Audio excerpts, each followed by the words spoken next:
તો આ સાથે સમાચાર વડોદરાથી પ્રાપ્ત થયા છે, જેમાં વડોદરાના જાંબુવામાં મગર દેખાયો છે. મહાકાય મગર દેખાયો છે.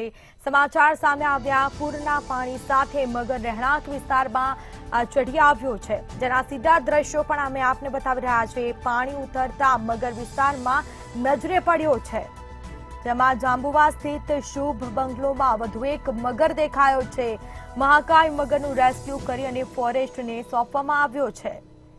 સીધા દ્રશ્યો અવારનવાર વિશ્વામિત્રી નદી જે બે કાંઠે વહેતી થઈ હતી, પાણીની આવક વધુ થતા મગરો રસ્તા પર આવી ચડ્યા હતા.